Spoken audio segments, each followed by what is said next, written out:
nolongin orang tuh seru, tapi jangan sampai diri kita tidak tertolong. Kita untuk ngerjainnya untuk siapa sih? Kita bukan siapa-siapa gitu ya. Tapi balik lagi kayak ini tuh udah calling and passion kali ya.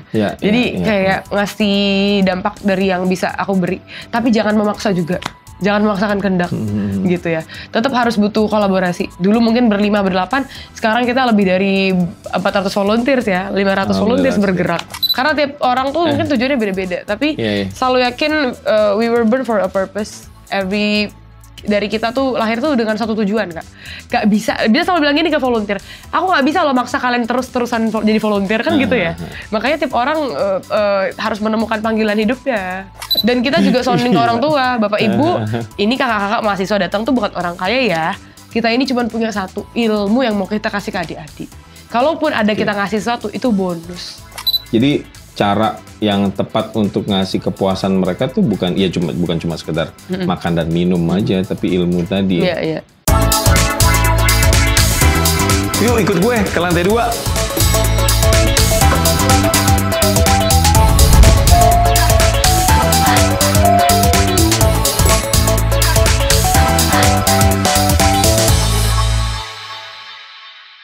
Ya, balik lagi di podcast Lantai 2 Suara Surabaya bareng gue Adit Jufriansah. Dan seperti biasa di podcast Lantai 2 ini gue bakalan kedatangan teman-teman gue yang mau cerita tentang kegiatannya. Dan gue bakalan jamin kalau lu nonton sampai habis, lu bakal dapet sesuatu sih, value, insight yang menarik buat lo jalanin kehidupan. Elah.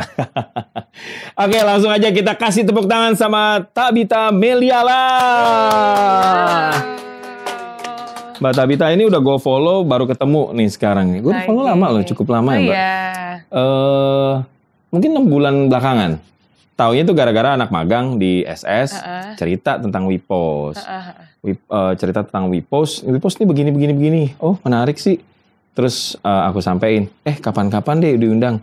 Alhamdulillah sekarang begini. Sibuk banget sih ya? Enggak. Sibuk itu kan kita yang buat ya. Gitu. Ya kan? Makanya sibuk. Nah, Mbak Tabita ini foundernya dari WePost Indonesia. Wih, mantap.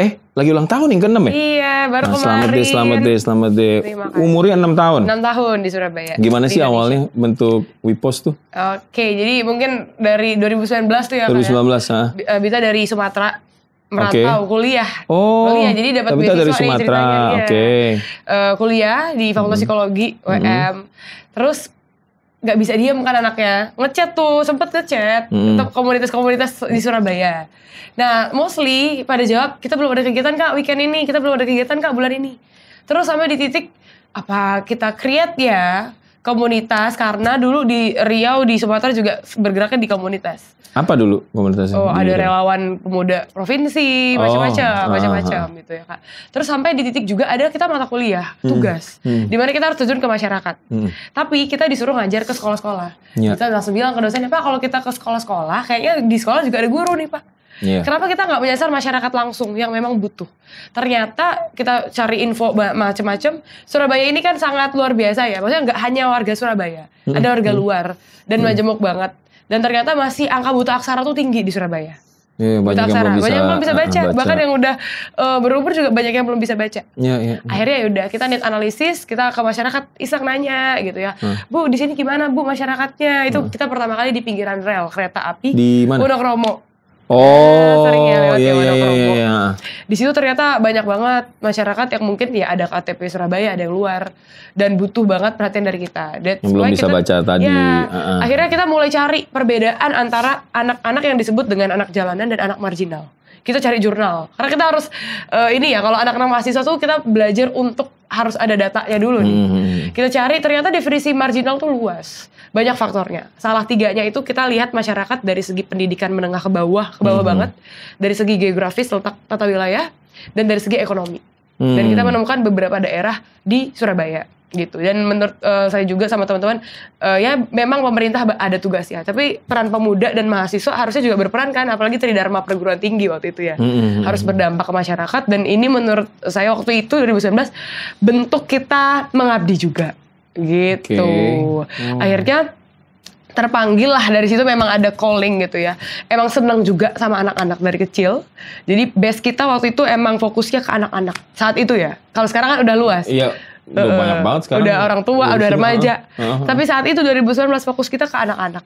Karena kita mikirnya gini, kita tuh pernah jadi anak-anak and soon to be parents kan. Jadi kita pernah jadi anak dan tahu gimana harus di-treat yang well tuh gimana kayak gitu. Akhirnya dari situ kita mulai buat komunitas peduli anak marginal namanya. Jadi komunitas peduli anak marginal WIPOS Surabaya. Itu awal mulanya Kak. Jadi lingkupnya di Surabaya. Berarti cuma berlima waktu itu? Iya berdelapan. Berdelapan, iya.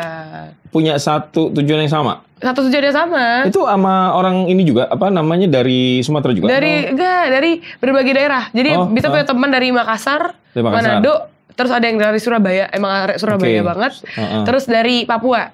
Jadi mewakili 5 pulau. Oh, pas dari banget. Sulawesi ada, dari Jawa ada, Sumatera ada, Kalimantan ada. Benar. Papua ada? Papua ada. Lengkap betul Avenger nih kayaknya. Terus akhirnya tujuannya disatuin visi misi dulu. Bener. Jalan langsung. Jalan, karena dulu awalnya kan mungkin pasti tujuan awalnya satu memang. Tugas kuliah kan teman-teman. Iya benar. Tapi kan setelah selesai berapa bulan kita melaksanakan tugas, ada yang lanjut dan ada yang tidak. Oh. Kan ada yang gue udah selesai nih tugasnya, silakan lanjut. Nah akhirnya saya dan teman-teman memilih melanjutkan. Akhirnya ajak beberapa teman-teman yang lain, kita lanjutin akhirnya di notice tuh. Dia notice pertama kali media dari Sumatera malahan. Oh iya? Iya, media dari Riau. Karena dulu Bita memang 2018-17 dulu sempat Duta Remaja Riau, Miss Riau Expo dulu ada. Seperti itu akhirnya dilirik kan. Menarik nih anak Riau tuh merantau ke Surabaya buat kegiatan. Akhirnya dinotis lah juga sama RRI ini yang lain gitu. Di media Surabaya gitu. Surabaya juga ya. SS waktu itu belum ada kayaknya. Belum ini ya. Oke, dan itu kegiatannya hanya bantu anak-anak ya?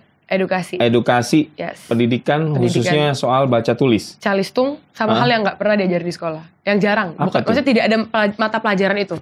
Contoh regulasi emosi. Oh iya kan, sih. Sorry itu saya anak marginal itu agresivitasnya tinggi. Ya, kenapa kalau kita lihat sekarang ada misalnya tawuran, ada begal. Kalau kita lihat kan banyak banget ya faktornya, ekonomi, pendidikan, wilayah. Nah, dan di sini kita akhirnya punya pemikiran kita harus punya preventifnya nih, upaya preventifnya, pencegahannya, yaitu dimulai dari anak-anak itu. Tapi gue malah keinget kalau Surabaya itu kan udah 6 atau 7 kali gitu dapat label tuh kota layak anak. Tapi ternyata masih banyak aja ya? Iya. Kota layak anak kan balik lagi itu kan penilaian. Kalau di lapangan kita harus benar-benar lihat juga, karena kan kota layak anak Surabaya ya berarti warga Surabaya, sedangkan yang di Surabaya ada kan warga-warga lain gitu, penduduk-penduduk lain gitu. Jadi di situ perannya kita juga harus saling berkolaborasi sih.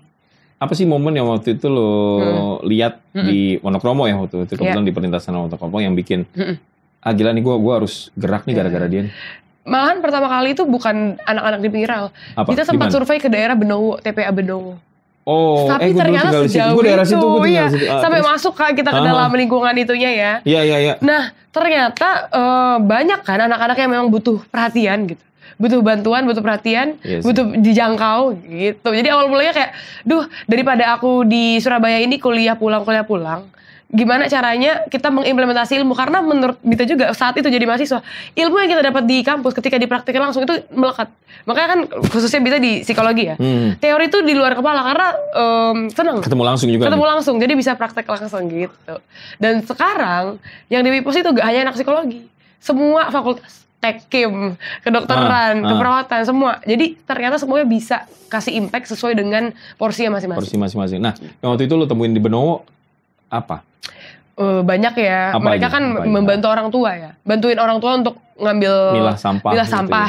Dan yang mereka tahu ya lingkungan situ-situ aja. Cuman memang saat itu kita terkendala dari timur ke Benowo kan lumayan. Jauh itu kan lumayan, jauh banget. Jauh banget. Akhirnya kita bilang sama teman-teman, ya udah kita bergerak dari apa yang kita bisa dulu yuk. Akhirnya dulu kan 2019 satu wilayah dulu. Di Wonokromo. Sekarang udah mulai kan ke 6 wilayah. Setiap wilayah beda-beda ya masalahnya ya? Beda-beda. Yang Wonokromo yang lo temuin apa tuh? Mereka itu agresivitas tinggi. Oke. Kan pinggiran rel ya. Iya. Kalau di daerah 2, Kalisari Damen, di belakang Pakuan City Mall. PCM. Kan ada, bahkan area Surabaya itu banyak yang nggak tahu daerah situ. Karena di daerah situ Gang Kalisari. Kalisari Damen. Iya, Kalisari Damen. Dekat makam. Di situ satu wilayah gang itu mostly pemulung. Ada yang tidak sekolah, banyak yang tidak sekolah. Terus kita ke sana, itu 2020 titik kedua kita Kalisari. Titik ketiga Dupak ya. Mohon maaf, Dupak kan sering ada kejadian-kejadian misalnya macam-macam ya kalau daerah Dupak. Nah, di situ kita juga buka titik yang di sana. Keempat, daerah Keputaran Tengah Kota, padat penduduk Keputaran. 5 itu SD Dumas. Kalau teman-teman search di Google. Di mana tuh? Nah, SD Dumas itu daerah Jepara. Tapi faktanya adalah itu SD terjelek se-Surabaya. Itu statementnya yang bukan saya loh, statement dari media loh. Media yang upload sebelum kita datang. Gitu, SD yang butuh perhatian lah. Gitu. Dumas ya? Dumas. SD Dumas. Itu di di daerah Jepara. Jepara itu mana? Kecamatan Bubutan mana ya? Bubutan? Tengah kota loh itu? Iya, Jepara. Terus habis itu di angkat 6 itu daerah Kuburan Rangkah. Oh, Makam Rangkah. Makam Rangkah. Ya tapi sorry, balik ke tadi Dumas tadi, tengah kota. Terus satu lagi daerah Jepara tadi Bubutan. Satu lagi di mana yang tengah kota? Yang di Keputaran. Iya. Kok bisa nggak ke ini ya? Maksudnya kepantau ya sama pemerintah kota ya? Iya, bukan kita bilang nggak ada pemantauan ya. Saya apresiasi dulu program pemerintah sudah bagus ya. Ada macam-macam. Ada belajar bersama dan lain-lain. Cuman memang balik lagi, ini juga saya menyadari di tiap provinsi atau tiap kota pasti punya kebijakannya. Misalnya berKTP Surabaya, sedangkan yang kita ajar memang macam-macam KTP-nya. Yang penting Jawa Timur ya, atau Indonesia lah. Anak Indonesia gitu. Jadi kita juga memposisikan diri, kita mitra pemerintah lah ya, bareng-bareng. Karena kalau misalnya agak sensitif kalau kita bilang program pemerintah kota ini nggak bagus nih kan gitu, nggak seperti itu. Tetapi memang harus butuh katalisator untuk mempercepat terjadi perubahan. Dan salah satunya kita bisa bilang kalau misalnya nggak ada KKW Pos, SD Dumas sampai sekarang bocor terus tuh genteng. Sekarang udah lumayan diperbaiki. Itu pun dari teman-teman swasta. Oh, gitu. Oke, akhirnya memang dibutuhkan kolaborasi Pemkot dan swasta juga nih. Nah, Pemkot butuh katalisator ya Wipos ini. Iya, anak-anak muda Gen-Z-nya. Iya, benar-benar karena memang ya yang apa ya, memang prioritas memang harus KTP Surabaya dulu ya. Dan setiap kebijakan di Surabaya itu begitu ya. Betul. Oke, terus kalau pas lo ngelihat kayak begitu, gimana rasanya gitu loh? Iya ya, wah. Luar biasa sih ya. Maksudnya anak-anak terus itu. Ada perasaan, kalau gue ketemu kayak gitu-gitu tuh bukannya sedih, tapi kayak marah gitu. Ih, gue gak bisa ngapa-ngapain. Pasti. Kayak di titik, kadang kan ada titik jenuh juga ya. Kayak maksudnya ini, kita untuk ngerjainnya untuk siapa sih? Kita bukan siapa-siapa gitu ya. Tapi balik lagi kayak ini tuh udah calling and passion kali ya. Jadi kayak ngasih dampak dari yang bisa aku beri. Tapi jangan memaksa juga. Jangan memaksakan kehendak gitu ya. Tetap harus butuh kolaborasi. Dulu mungkin berlima, berdelapan. Sekarang kita lebih dari 400 volunteers ya. 500 volunteers bergerak. Jadi gak bisa sendiri ternyata. Dan ketika ada masalah yang tidak bisa diselesaikan, jangan ngerasa kayak, wah sia-sia ini. Enggak. Tapi ya udah, kita yang penting gerak terus aja gitu. Lu berapa titik sekarang total? Yang sustain 6. Tapi kita sustain 6, tapi kita tiap tahun ada program yang memang bergerak masif. Kayak tahun ini 30 titik. Iya, masif tuh bersama 400-500 volunteer. Kenapa nggak lo tambahin juga yang sustain gitu? Atau karena ada tidak semudah itu. Apa ya tantangannya apa sih? Tantangannya kita pasti punya yang namanya demotivasi gitu ya. Motivasinya lagi tinggi, ada yang down. Dan jadi volunteers kita nggak dibayar loh. Kita nggak dibayar, kita nggak dapat apa-apa. Yang kita kasih itu adalah memang dari niat hati kan gitu. Dan itu tidak mudah Kak.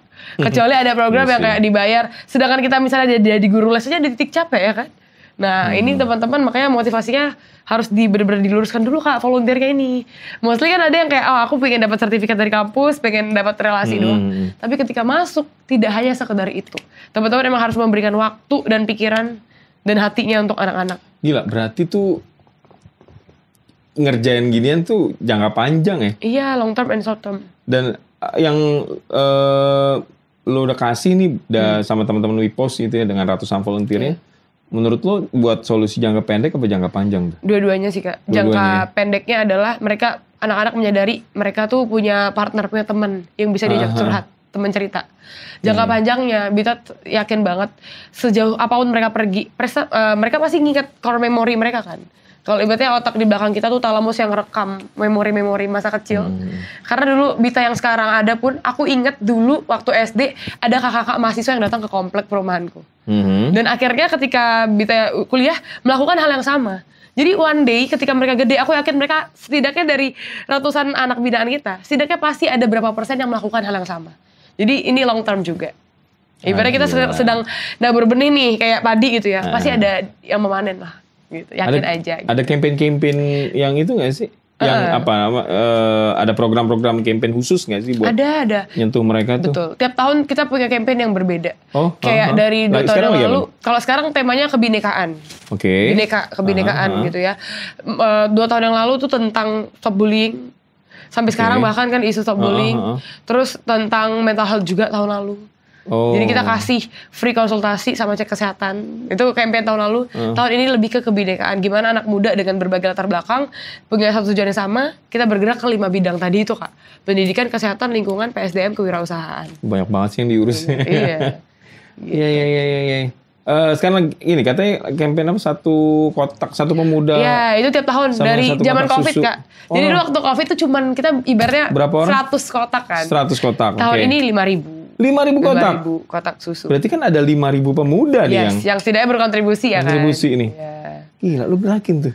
Gerakin. Ajak teman-teman influencer lainnya, teman-teman gak hanya Arek Surabaya ya. Luar Surabaya juga. Gila. Seru. Gue jadi penasaran, lu kok bisa sih gerakin 5.000 pemuda tuh gimana ya? Sekarang tuh udah zamannya sosmed ya. Ini the power of sosmed itu lewat tadi. Sosmed semua. Lewat sosmed. Tapi kan kalau nggak diyakinin sama foundernya, sama teman-teman yang masih ya tadi ya punya idealis tentang itu tadi, itu susah. Susah. Antara idealis dan realistis kan, apalagi anak zaman now ya. Yes. Susah. Tapi kita di ibaratnya kita udah membangun, kita bisa bilang let's say portofolio lah. Ngebangun trust itu dari zaman kita memang 1 titik, sekarang udah 6, berarti teman-teman percaya kan nih sama Wipos sama teman-teman lainnya. Yuk kita gerak bareng gitu. Bahkan teman-teman ini kita mau ada collab juga sama beberapa komunitas lainnya. Jadi kayak kolaborasi, Kak. Sesuai dengan tagline-nya ya, kita beda, kita kerja sama. Kita beda, kita kerja sama. Nah, Wipos tuh akronim dari We're different but one purpose. But one purpose. Iya. Gila, anak-anak Gen Z keren ya. Gitu. Kerja aja. Enggak. Harus balance ya. Kalau kata Gen Z harus balance, katanya kan gitu ya. Iya. Tapi gitu loh. Ini sekarang jadi prioritas lo dong? Bisa dibilang iya. Tapi tidak harus bisa bagi waktu. Gila. Apa sih yang bikin lo konsisten? Karena 6 tahun lama lo. Iya. Mungkin ini ya, karena udah menemukan a purpose in my life gitu ya. Karena tiap orang tuh mungkin tujuannya beda-beda. Tapi selalu yakin we were born for a purpose. Dari kita tuh lahir tuh dengan satu tujuan, Kak. Gak bisa, dia selalu bilang gini ke volunteer. Aku gak bisa loh maksa kalian terus-terusan jadi volunteer kan gitu ya. Makanya tiap orang harus menemukan panggilan hidupnya. Gitu. Ada yang memang berusaha, ada yang memang di bidang olahraga, ada yang di bidang sosial volunteering gitu. Jadi temuin aja, dan itu kita bisa kolaborasiin. Gitu. Karena kan di Wipos tuh banyak ya macam-macam. Ada yang memang udah jadi dokter, Kak. Emang udah jadi dokter. Dia kan kerjanya dokter ya. Tapi dia tetap bisa berkontribusi dengan ilmunya. Jadi kita per 3 bulan sekali ada cek kesehatan gratis sama masyarakat gitu.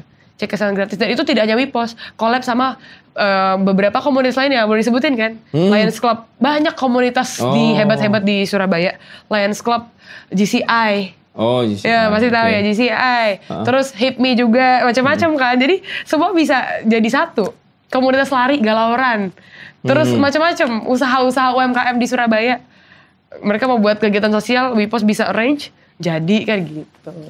Dan ini non-profit semua? Non-profit. Nggak ada uangnya sama sekali. Kita nggak bicara justru itu. Dari kita selalu bilang gini, dari kita sedekah kita sisihin ya. Kalau ibaratnya ada istilah misalnya kita bersedekah atau berinfak atau berdonasi, ibaratnya kita selalu bilang kali ini kita di sini tuh ini ya berbagi dulu ya, tapi kita punya another platform untuk teman-teman kita kasih info job gitu loh. Kalau ada job-joban misalnya IO atau ada lowongan, kita saling juga, ibaratnya ini komunitas yang nggak sekedar ngegerus tenaga dan ide dan waktu, tapi kita juga bisa kasih dampak juga untuk pemudanya.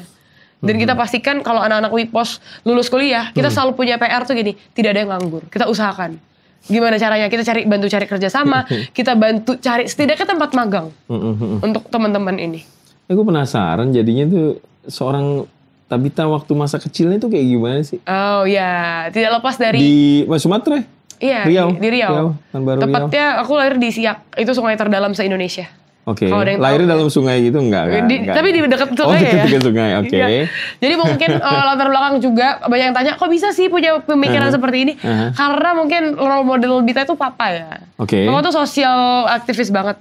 Papaku tuh mantri, kayak kalau orang pedesaan tuh bilang mantri. Orang pedesaan tuh bilangnya kayak dokter zaman dulu ya, mantri istilahnya.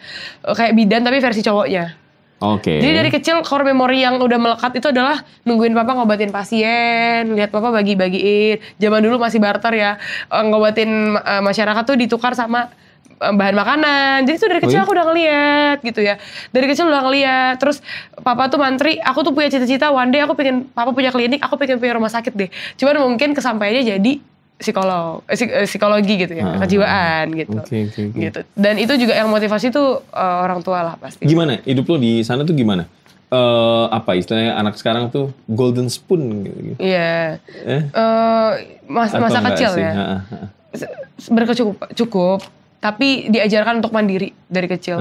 Diajarin dari kecil ya udah ditanamin doktrin kayak hidup itu nggak hanya untuk diri kamu kak. Digituin, jadi emang udah tertanam aja. Dan happy banget ngejalaninnya. Mungkin orang bilang capek, tapi ketika nolongin orang tuh di situ healingnya. Jadi dibalik paradigmanya, mindsetnya, gitu. Jadi nolongin orang tuh seru, tapi jangan sampai diri kita tidak tertolong ya.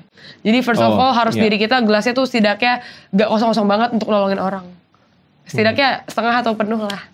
Biar bisa kasih happiness atau emosi positif lah setidaknya. Nah itu dia tuh, gue juga ketika lo ketemu sama ya anak-anak marginal tadi yang kayaknya itu berbanding terbalik gitu sama kehidupan seorang Tabita kecil sampai remaja. Sampai sekarang bahkan. Itu gimana? Perasaan lo gimana? Apa?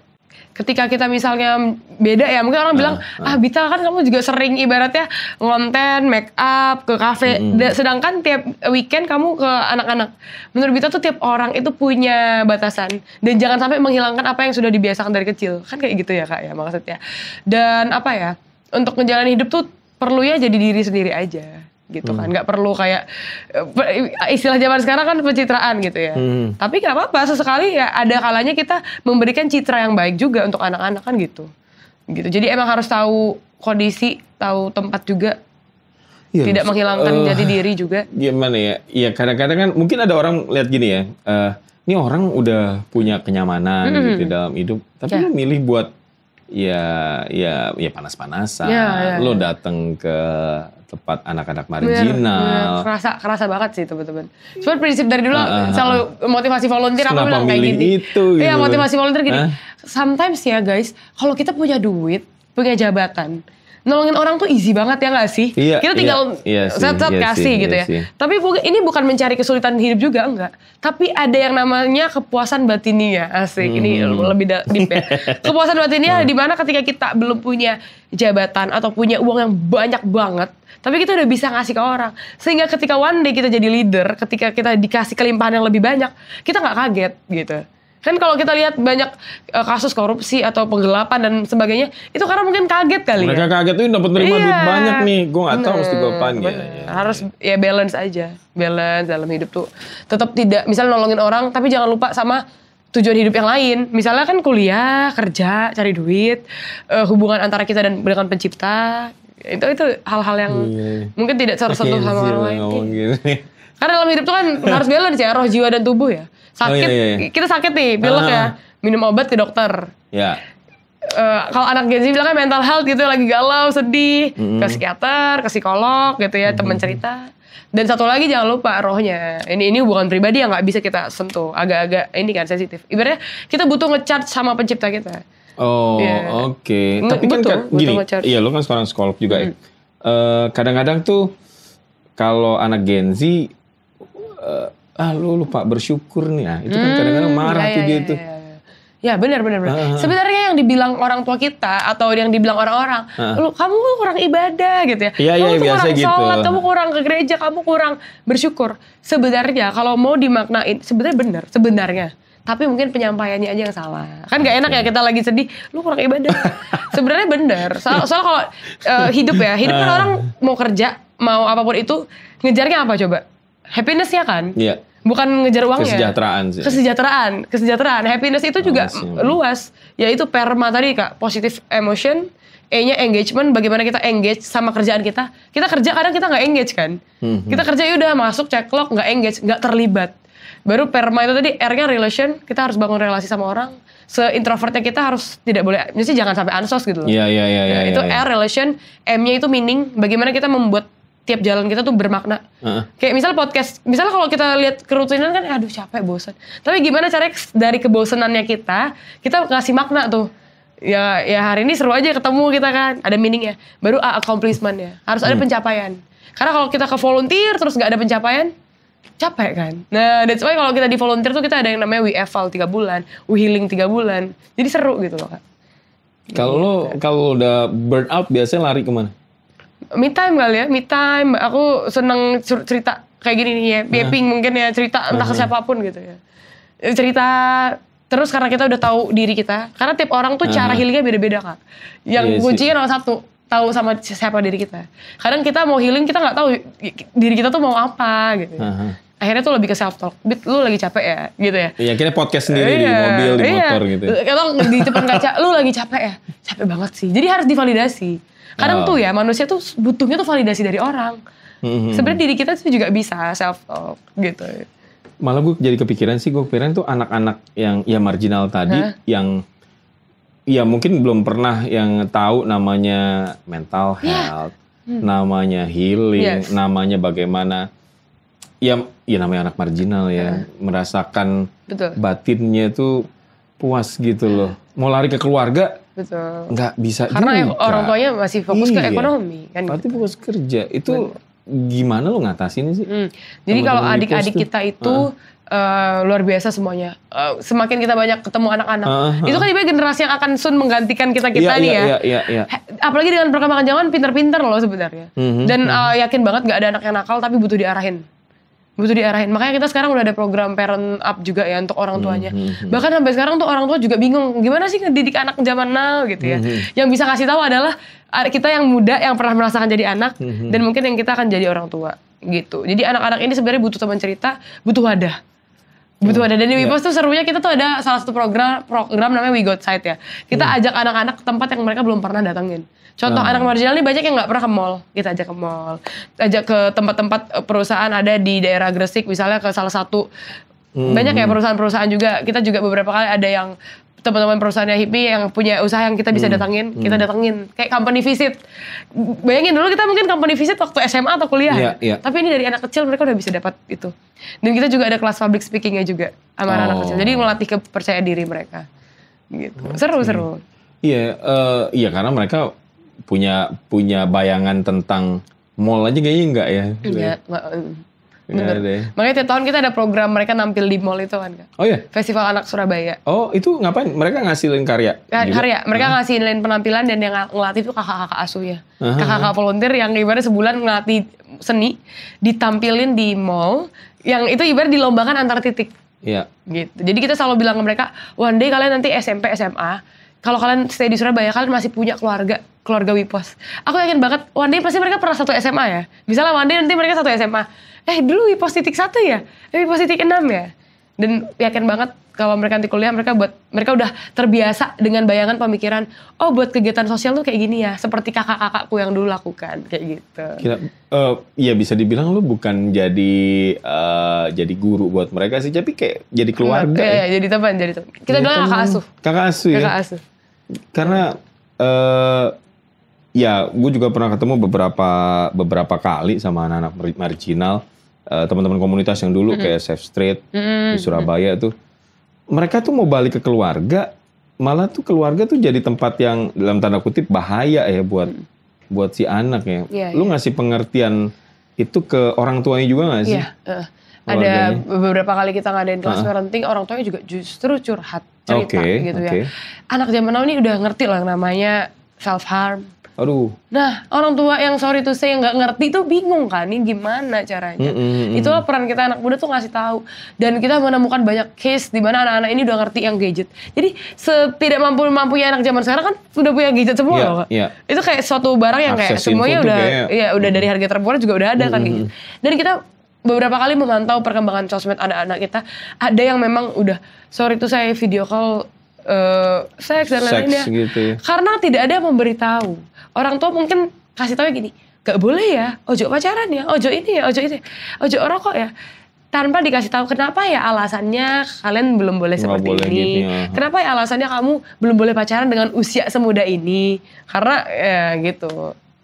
Iya, faktornya banyak ya, ekonomi mereka. Kok sing golek mangan sopo? Aku didik anak kok gak ono sing kerja. Betul. Dan sampai sekarang juga anak yang kita bina apakah dibilang perfect? Enggak juga. Karena balik lagi kita setiap minggu atau weekend cuma ngasih waktu 2-3 jam. Sisanya berapa puluh jam itu kan sama orang tua. Ya harus di itu ya, harus dipantau juga ya. Bener. Makanya gue gini, kalau yang pernah gue baca tuh kemiskinan di Indonesia itu kan sistematis ya.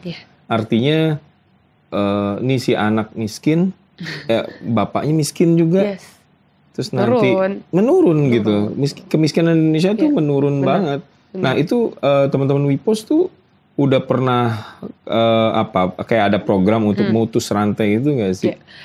That's why kita sekarang tuh open collab sama seluruh mahasiswa se-Surabaya. Ini benar-benar dampak banget karena ketika mahasiswa datang, kalau kakak datang kan pakai baju bebas, tapi ketika kita collab, kakak pakai almet. Itu adik-adik tuh sampai hafal, biru itu UNER, hijau itu UPN. Jadi mereka biar punya mindset apa? Ketika aku lulus SMP, SMA, aku harus lanjut kuliah. Seperti kakak-kakak. Itu hal mungkin yang basic ya, yang bisa kita dari paradigma anak-anak. Biar apa? Mungkin anak-anak kecil nih taunya, oh habis SMP ya udah, kalau habis mondok ya udah mungkin merit kan gitu ya. Tapi enggak, hidup tuh panjang loh adik-adik. Belajar itu seru loh gitu. Jadi itu sih yang misalnya kita selalu memotivasi anak-anak dan kita selalu sering ngasih. Kalau kita buat rundown tuh nggak sekedar pembukaan, isi, closing. Kita ada refleksinya. Refleksi dirinya, anak-anak itu merefleksikan diri. Oh hari ini aku udah belajar ini. Dan kita selalu tidak bosan mengulang, cita-cita kamu apa? Cita-cita mungkin menurut orang-orang bosan, anak-anak juga ditanya cita-cita paling dokter. Itu nggak bisa diremehin loh. Karena beberapa klien Bita udah SMA, kita ditanya, mau jadi apa setelah SMA? Nggak tahu, telat. Berarti kan agar tidak telat dari SD SMP ini kan udah dikasih tahu. One day kamu mau jadi apa? Oh mau jadi guru. Oke mau jadi guru berarti kamu harus ada beberapa tahapan yang kamu lalui loh. Tidak ada yang instan tiba-tiba lulus jadi guru kan enggak. Jadi anak-anak itu dari kecil biar punya pola pikir tuh visioner. Enggak cuma sekedar habis tuh menikah kerja. Lu pernah sampai ada ketemu anak yang bikin lu bengong nggak sih dan lu netes air mata gitu tiba-tiba? Ya banyak banget. Mulai dari yang mereka sekolah itu harus satu ibunya udah pisah nih ya. Kan banyak broken home nih anak-anak Madinah. Broken ayahnya tapi nggak bisa jalan gitu ya. Jadi dia harus nemenin orang tuanya dulu, nemenin orang tua baru dia ke sekolah. Sampai sekolahnya yang harus jemput anaknya. Jadi sebenarnya kasus kayak gitu tuh banyak banget. Ada yang mungkin kena pelecehan, ada yang mungkin trauma, kayak gitu. Gak bisa sekolah, ada beberapa anak Wipos yang gak sekolah kan. Kita mau bantu juga, KTP-nya belum Surabaya. Akhirnya kita bantu, ayo coba dimasukin KTP sini kan gitu ya akhirnya ya. Gitu sih, sampai membantu gitu. Iya. Kalau tadi memang gue sempat kepikiran kalau ketika gue lagi ketemu teman-teman marginal, apa cuma uang ya yang jadi kunci bahagia ya, kasih mereka uang, kasih mereka akses ke sana. Menurut lu gimana sih? Terlihat perbedaan. Kunci bahagia nggak sih? Iya. Terlihat perbedaan. Makanya kalau teori kebutuhan Maslow ya, kalau kita ngomongin teori manusia, tingkatan manusia itu tertinggi itu kan udah mengaktualisasi diri. Contoh kita join organisasi banyak, kuncinya untuk mengaktualisasi diri. Tapi kalau kita perhatikan segitiga diagram kebutuhan masyarakat ekonomi ke bawah, kebutuhan mereka tuh basic. Boro-boro, sorry tuh saya ngomongin ngenolongin orang atau doa, sholat 5 waktu atau ke gereja dan lainnya. Boro-boro mikirin itu, mereka masih mikirin basic, makan gitu ya. Nah, makanya ketika anak-anak kita ajar, kita dulu mungkin awal-awal tiap habis kita ngajar kita kasih snack. Iya. Biar, tapi akhirnya kan di mindset anak, oh aku hari ini mau belajar biar aku dapat susu, biar aku dapat konsum gitu. Tapi sekarang kita mulai rubah pola pikir mereka. Mereka harusnya yang menanti-nantikan kakak-kakak. Mereka butuh ilmunya kakak-kakak, bukan butuh konsumsi anak-anak. Jadi sekarang kalau ada, kadang kita ngetes anak-anak loh. Kita nggak ada, kita sering nggak bawa apa-apa.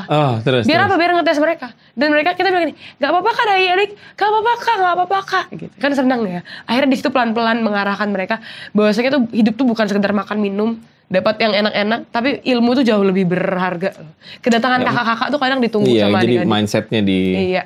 Sedangkan kalau sekarang kita ngadain kegiatan aja kemasyarakatan ke ibu-ibu. Harus ada apa coba? Konsum kan? Harus ada berkat. Iya, harus ada berkatnya istilahnya kan gitu kalau kan. abis ini, aduh berkatnya gak enak. Nah, itu. Dan kita juga sounding ke orang tua. Bapak Ibu, ini kakak-kakak mahasiswa datang tuh bukan orang kaya ya. Kita ini cuma punya satu ilmu yang mau kita kasih ke adik-adik. Kalaupun ada kita ngasih sesuatu, itu bonus gitu ya. Kalau kita kan kadang sering ngasih sembako juga, itu bonus kita bilang. Jadi gitu jangan ya. berpatok, kita bisa kasih apa-apa. Gitu kali, buat apa ya, yang ngerubah mindset gitu ya. Jadi cara yang tepat untuk ngasih kepuasan mereka tuh bukan cuma sekedar makan dan minum aja, tapi ilmu tadi ya. Iya. Betul gitu. Gitu ya, gila lu. Ini ya, auranya itu kerasa, alpha moment banget loh. Ya, amin. Tapi lu setuju gak sih kalau dibilang alpha moment? Amin ya, mungkin bisa dibilang ya, kan ada alpha, ada beta, ada ini. Aku belajar juga gitu ya, belajar ketika perempuan atau laki-laki mengetahui dirinya siapa, mau orang bilang apa, tetap aja percaya sama diri. Tapi bukan kepedean ya, bukan NPD juga. Itu beda ya. Beda ini nih. Nah ini beda teman-teman, ada yang bilang overconfidence tuh kan, ada yang bilang terlalu toxic positivity. Terlalu positif itu kan berbahaya juga. Tapi kuncinya satu, intinya kita jangan terlalu memaksakan hal yang negatif jadi positif. Itu yang disebut toxic. Sama yang dibilang toxic confidence gitu ya. Terlalu memaksakan hal yang harusnya kita tuh gak pede tapi maksa gitu. Jadi ketika kita tahu value kita, tahu diri kita siapa, orang mau bilang apa, soalnya kita nolongin orang tuh gak semua dipandang baik loh kak. Karena kita maksud tulus aja, ada aja gosip. Wah ini cawe-cawe ini dari partai politik mana nih? Sering kita digituin. Tapi kita ibaratnya kita jalan terus aja gerak. Lihat nih, kita bisa membuktikan kita NGO yang benar-benar non-government, apa ya bahasanya, tidak karena titipan, tapi memang menjalankan dari hati. Kalaupun ada titipan, monggo, silakan atas nama pribadi. Kita selalu bilang kayak gitu. Monggo, silakan atas nama pribadi ya. Jadi supaya nggak ada titipan-titipan tadi ya. Betul. Gila, masih aja loh ada yang julid tuh. Ada dong, banyak kak. Iya sih, maksudnya ya Tuhan aja yang maha sempurna aja masih ada yang nggak suka. Iya, gitu, apalagi kita ya. Tidak luput dari kesalahan. Tapi ini, lo sebagai seorang psikolog juga... Konselor. Itu kan juga sering sharing juga ya sama teman-teman, sama adik-adik nih. Lo, apalagi sama diri sendiri juga gitu ya. Lo, kadang seorang Tabita tuh ada kelemahannya yang... memang sengaja tidak ditunjukkan atau gimana? Pura-pura kuat tapi dalam capek nih gue nih. Dulu awal-awal ketika tidak mengerti pasti kita kayak pura-pura kuat kan. Sekarang ternyata nggak perlu dipura-purain kuat karena we still human, kita kan belum malaikat ya. Oh iya sih manusia lah ya. Iya manusia. Jadi tapi ini tuh proses kayak gini tuh belajar terus kak. Maksudnya aku terus belajar mengetahui Bit ada kalanya kamu akhirnya kita merefleksikan diri. Contoh nih, tersinggung sama orang. Itu kan hati kita tuh langsung kayak pengen mangkel. Akhirnya kita belajar change our emotion from negative to positive tuh harus sesasut itu. Dan itu bisa dilatih kak. Oh iya? Iya bisa dilatih. Bisa ngerubah langsung bisa gitu langsung. bisa? Contoh nih kita lagi gedek banget misalnya, kesel banget ya sama misalnya pimpinan atasan. Terus kita hanya butuh misalnya waktu tenang, entah itu di toilet atau di mana, tarik nafas, redam, oke Bit, ini yang lo rasakan apa? Jadi yang pertama tuh validasi perasaan dulu yang kayak tadi bisa bilang. Validasi perasaan. Bit ini kamu lagi capek ya? Kayak tadi hari ini jujur kak aku tuh capek banget. Kita ngesortirin baju volunteer tuh ada 400-500 ya. Terus kita nge-packingin susu, ada berapa ribu susu yang harus dibagikan ke 30 titik. Kan secara manusia itu capek. Tapi balik lagi, oke, aku ngelakuin ini bukan untuk aku. Aku ngelakuin ini bukan untuk manusia. But for our creator ya, untuk pencipta kita. Ya kali kalau kita ngelakuin untuk manusia kecewa loh kak. Ya gak sih? Ini mindset itu tuh manusia tempatnya salah gitu ya kan. Jadi ya udah ngakuinnya harus happy ya. Oke capek, istirahat bentar. Tadi aku ambil waktu 20 menit, pasang alarm, tidur bentar. Oke. Iya, quick nap ya. Jadi kayak 20 menit, minum air putih, minum vitamin, bangkit lagi. Jadi tiap manusia tuh punya cara tersendiri untuk bisa on lagi gitu. Oh iya. Harus dilatih aja. Nemuin itunya tuh yang susah. Iya, nemuin itu memang proses. Gitu sih Kak. Oke. Luar biasa tadi. Luar biasa nih.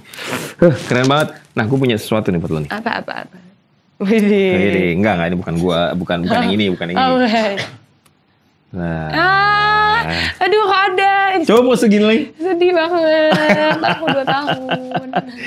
Anak 2 tahun. Umur berapa nih? 2. Umur 2 tahun? Faktanya aku suka perayaan Kak. Oh dari iya? umur 1 tahun dirayain, 2 tahun dirayain, 3 tahun sampai sekarang? Dirayain. Kalau nggak ada yang ngerayain aku ngerayain sendiri. I don't know ini kayak toxic atau enggak ya, semoga enggak ya. Karena aku seneng dirayakan. Makanya setiap orang yang dekat dengan Bita selalu mengusahakan untuk dirayakan. Dan akhirnya itu jadi budaya. Di Wipos itu Kak, tanpa Bita suruh, anak-anak volunteer tuh ibaratkan mereka ketua, mereka punya anak lagi ya. Mereka melakukan hal yang sama seperti apa yang kita lakukan. Jadi mereka udah ngerti sendiri nge-surprisein orang gitu. Oke, lahir 28 Maret. 27. 27. Angka keberuntunganku 27. Pertama kali sampai di Surabaya juga 27. Mama papa merit 27 juga. Keberuntungan ya. Iya, Aries. Aries. Keras kepala. Oh iya, parah. Nah itu akhirnya belajar Kak. Dulu tuh aku gak bisa dibilangin. Tapi dengan adanya teman-teman yang baik hati, mereka tuh selalu remind, Bit, kamu ojo terlalu maksain kehendakmu ya. Akhirnya, iya gitu. Iya. Kan Aries keras banget Kak. Keras banget, galak banget. Iya, galak ya. Ya teman-teman tahu nih. Tapi gak yang bisa marah. Tapi gue pernah sering beberapa teman-teman gue Aris. She's a good leader loh. Iya. Ada teman-teman Aries tuh rata-rata jadi leader. Iya, leader yang baik loh ya. Amin. Karena gini loh, leader tuh ya bisa dibentuk sih sekarang sih, bisa dibentuk. Cuman kan kalau tabiatnya nggak cocok jadi leader, lu mau belajar kayak gimana pun nggak bisa. Yang penting tuh nularin sih. Iya, kasih impact-nya ya. Iya lucu banget. Gitu. Kalau lu lagi bareng nih sama dia, ketemu dia nih. Yang lu mau omongin ke dia apa? Endo jangan nangis ya, cengeng nih anaknya. Bilang apa ya, kayak thank you Bit udah bertahan gitu ya. Apalagi di perantauan nggak ada siapa-siapa gitu. Gitu sih, jadi kayak aku bukan menyombongkan diri, tapi dia yang terbentuk pun dari orang-orang hebat di sekitarnya gitu sih. Dan aku yang sekarang tuh terbentuk dari berbagai orang yang aku temuin Kak. Tiap hari kan ketemu klien ya, konselingin orang. Kadang tuh dari masalah klien tuh aku menemukan kekuatan juga. Dan ternyata tiap orang tuh punya masalah hebat. Wah, volunteer Wipos ya, misalnya ratusan. Mereka tuh hebat-hebat loh. Ada yang mungkin ditinggal orang tua dari kecil, ada yang dari ini. Jadi kesimpulannya adalah tidak ada manusia yang sempurna. Sekaya-kayanya orang, sehebat jabatan orang, dia punya titik rendah dalam hidupnya. Jadi kita sekarang yang tahu titik rendah kita tuh diri kita kan. Nah, lu titik terendahnya apa? Ada lah pasti Kak. Titik terendahku mungkin anaknya kan family girl banget ya. Jauh dari orang tua tuh berat Kak. Masuk kamar, kadang aku tuh jujur ya, aku menghabiskan waktu di luar. Biar pulang, tinggal mandi, doa, tidur. Itu mungkin yang supaya gak ngerasa sendiri. Supaya gak sendiri. Karena jujur, ekstrovertku aku pernah tes 99%. Oh ya? Iya, kan ada yang orang 97, aku 99%. Karena justru pernah disuruh istirahat, di kamar aku sakit. Gak keluar 1 hari, sakit Kak kepalaku. Nah itu kelemahan sekaligus kelebihan juga ya. Kelebihan sekaligus kelemahanku. Gitu. Jadi ketika misalnya udah nyaman sama satu orang, ceritanya sama nih orang, ketika itu tidak ada, itu kelemahanku mungkin seperti itu ya. Nah tapi akhirnya menemukan solusi dari itu. Ketika aku butuh teman cerita, langsung cepet-cepet telepon orang yang terdekat, baik itu orang tua ataupun orang-orang kayak sahabat. Itu cara aku melepaskan kepenatan. Kadang mereka nggak kasih solusi, yang penting cerita aja gitu. Yang penting cerita aja. Oh gitu, iya. Oke Bit, thank you ya udah bertahan. Iya, makasih udah bertahan Bit. minum dulu deh. Haus banget. Tapi keren loh, udah tadi gue dengerin tuh, kayaknya lu pasti Wipos tuh kayak punya mimpi yang gede banget nih buat anak-anak Indonesia banget. Apa sih yang lu pengen impiin? Ini baru 6 tahun nih. Baru 6 tahun. Masih panjang nih. Gue berharap sih bakal panjang. Iya, sempat ditanya kayak gini, Bit, kamu tuh mau ngapain kayak kamu tuh mau sampai kapan kayak gini? Emang ada dampaknya? Pernah Kak. Tapi itu jadi tamparan juga ya. Kita harus artinya sebagai pemimpin tidak sekedar menjalankan tujuan kita, tapi harus visioner juga ya. Makanya salah satu bentuknya dulu kita mungkin WePost Surabaya, sekarang udah WePost Indonesia. Gimana kita menciptakan komunitas yang sustain itu susah, tapi bisa kalau emang orang pemuda itu percaya. Jadi sekarang WePost itu sekarang dulu kan 30 titik ya di Surabaya. Ada 5 titik di luar Kak. Ada di Kalimantan, ini sekarang lagi campaign. Kalimantan, Lombok, pelan-pelan. Dan materinya mungkin dari Surabaya, mereka teman-teman yang di sana yang menjalankan. Kayak gitu. Jadi goals kita pengen ke daerah-daerah lain di Indonesia. Masih banyak yang belum kita jangkau istilahnya gitu ya. Masih banyak anak-anak yang di luar sana yang emang harus kita, ibaratnya pegang tangannya, kasih kepercayaan. Kamu juga udah gede nanti bisa melakukan yang sama. Seperti itu. Sama kalau kita lihat case yang, kalau tahu ya Kak, case yang kemarin bullying ya, kan lagi viral ya. Iya. Aku mau lihat itu tuh gara-gara satu anak Indonesia akhirnya dapat pelajaran loh. Ya nggak sih? Satu Indonesia tuh akhirnya belajar bahaya ya kalau kita ngehujat orang dari sosmed. Akhirnya kan belajar, belajar untuk menghargai orang. Sama ketika di WePost belajar, cara buat kegiatan sosial tuh kayak gini ya. Bayangin 400 volunteer tuh nggak pernah kegiatan sosial Kak.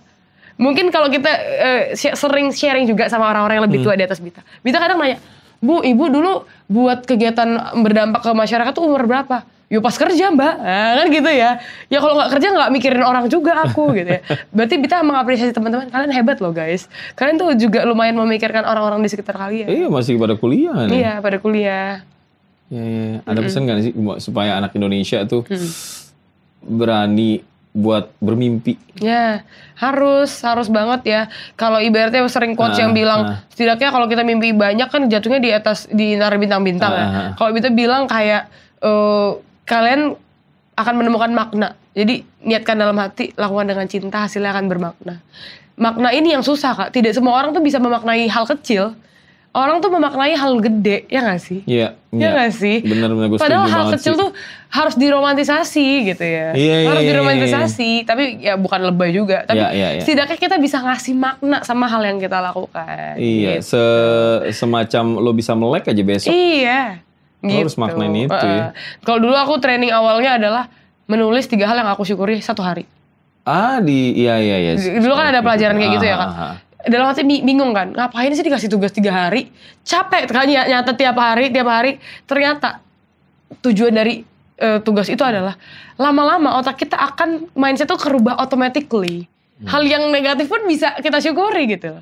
Ada kala kita menertawakan masalah gitu. Jadi udah automatically aja happy gitu, tanpa dibuat-buat. Luar biasa nih Tabita, Semoga founder WePost Indonesia. Lo follow di mana? Di WePost Indonesia? Iya, @wepost.indonesia. Ikut kampanyenya. Masih buka Kak. Soalnya baru sekitar setengahnya lah dari 5.000. Kan kampanyenya masih berlanjut sampai akhir tahun ya. Oh, sampai akhir tahun ya. Insya Allah tercapai lah. Amin ya. Tahun lalu 3.000 tercapai. Tahun ini kan 5.000. Oke. Dan ini tentunya buat generasi penerus kita ya. Ya kalau bukan kita siapa lagi gitu ya. Kalau bukan sekarang kapan lagi? Kalau bukan sekarang kapan lagi? Kapan waktu terbaik ya sekarang juga. Oke, thank you banget Bita. Terima kasih. Udah berbagi, udah bergerak sih. Gue salut banget sama teman-teman komunitas. Ya salah satunya WePost yang udah mau bergerak kurang lebih 6 tahun ini barengan volunteer dan menularkan sesuatu itu tuh yang gue kadang-kadang juga gue nggak bisa gitu loh. Gue belum, gimana ya, gue belum benahin diri gue, kepikirannya macam-macam. Tapi semoga good job, WePost-nya bakal berlanjut terus. Info-info lah kalau ada kegiatan. Boleh, ada dong. Kita thank you banget ya. Thank you ya teman-teman kakak-kakak Suara Surabaya. Oke, makasih banyak juga yang udah nonton sampai habis di podcast Lantai 2 kali ini barengan Tabita, founder dari WePost Indonesia. Jangan lupa, lo bisa komen, lo bisa share, dan lo kayaknya harus subscribe di Suara Surabaya Media. Ketik podcast Lantai 2. Gue pamit ya. Bye-bye.